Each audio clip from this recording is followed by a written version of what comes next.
Okay, I'm playing a guy named Goyathlay, I think is how you pronounce it. I'm not 100% sure. He's actually I guess he's kind of a fan of mine.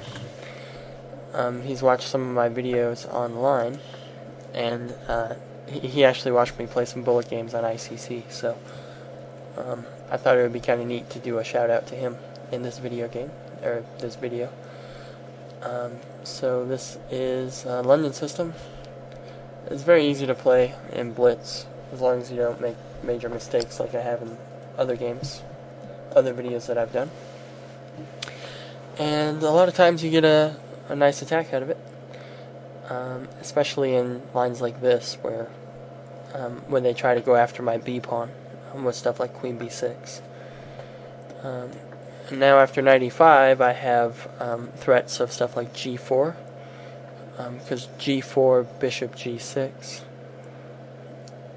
Yeah, see, he's talking stuff to me. He says you could start a new video series called The Fan Crusher, which maybe I can. I don't know. So G4 is pretty strong. It's not quite as strong as if you would have played E6, but it's still a fairly good line here, because after knight takes knight, G takes F5. The G file is half open, and I still have strong presence in the center.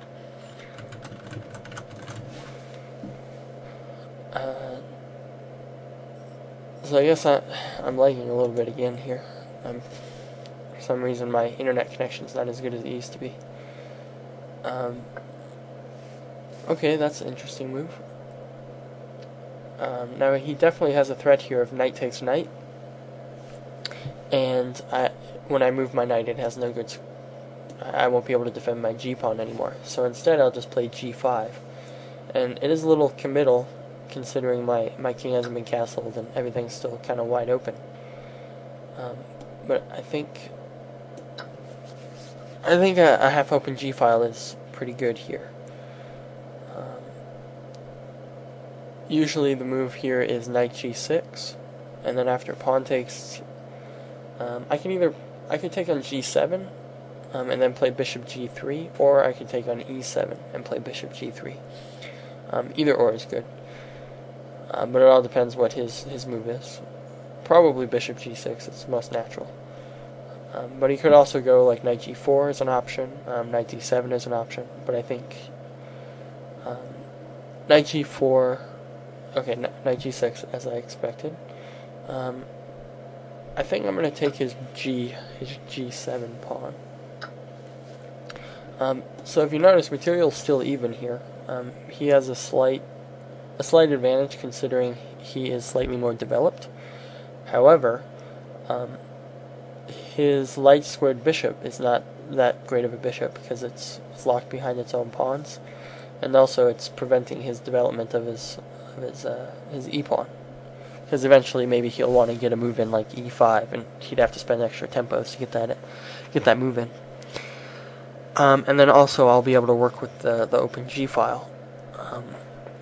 Granted, he has the chance to do the same thing. However, it takes him 2 tempos to get stuff out of the way, where it only takes me 1 tempo. So I'll be able to take more advantage of the G file than he would.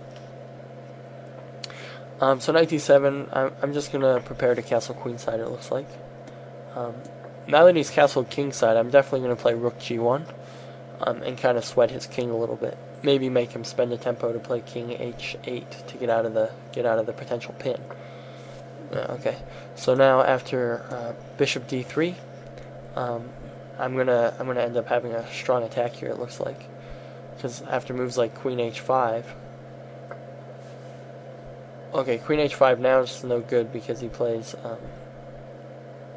bishop g4, which would put a damper on my plans here. And he could also play queen or bishop f5, which would also be a little ruinous to my plans. So if I could prevent either of those moves, that would be helpful. Maybe just queen e3 is okay here. I mean queen e2, my bad. Queen e2, bishop f5, and then just castle queenside, and then after bishop takes bishop, queen takes, and then I can play for e4 if I want.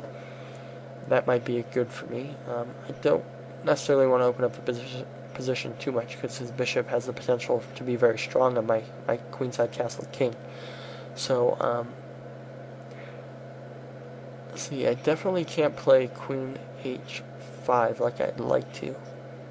Well, queen h5, bishop g4, queen g5, h6, and my queen's trapped. It has no squares to go to, so that would be most unfortunate. I could play f3 here. That's definitely an option. f3, that way, no matter what he does with his bishop, I can respond to it with, well, one, it prevents bishop g4, and then if he plays bishop f5, then I can play e4, and after pawn takes, knight takes, well, that does take my d4 pawn, so that's not good. I think I'm just going to continue with c3 here.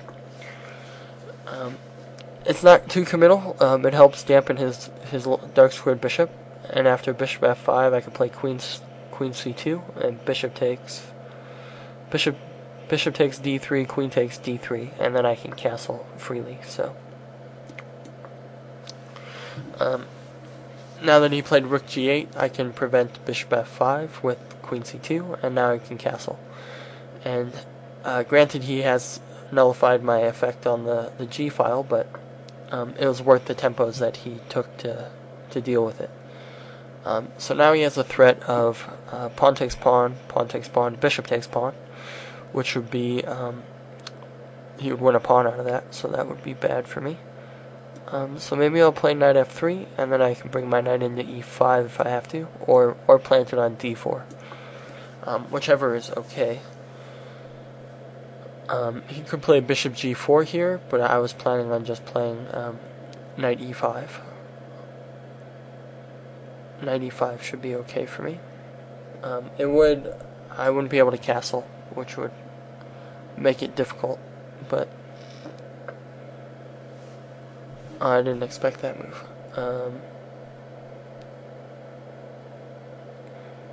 Didn't expect that move.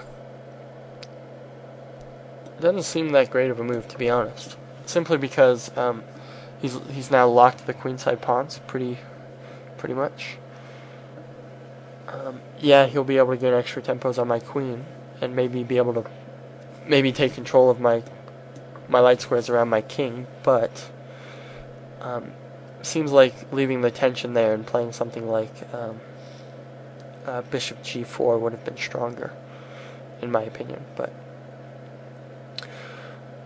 definitely now I'll have to be very careful if I decide to castle queenside, because that light square bishop's going to be very strong. So maybe I can play h5, h4. That way I can plant a piece on e5, because e5 is kind of a focal point for my pieces, because they all kind of want to go there. Both my bishop and my knight want to go there. And now he wants to play e5 himself, so I'm going to play h4, and if he plays e5, I can play h5 to kick his knight, I believe, and then if he plays e4, then I can go knight to g5, which would be very useful for me.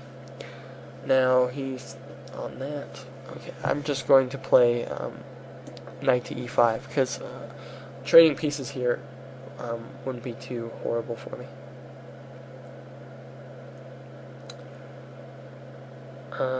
In fact, if we get the pieces all off, probably end up being a drawn ending if played accurately. But both sides have good chances, especially since his king is on the open G file, or right next to the open G file. Maybe I'll have some play along that file. So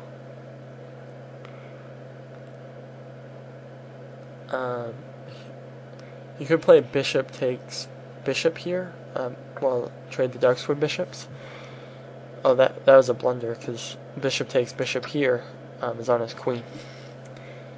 So that was a terrible blunder. I just ended up winning on time, but I think I'm just winning on material here as well. He could try something tricky like bishop h6, but after bishop takes queen, rook takes rook, king g, probably king e2, rook takes a1, his rook on e8 is hanging, so bishop takes e8, and I'll be up a lot of material. So, okay, on to the next game.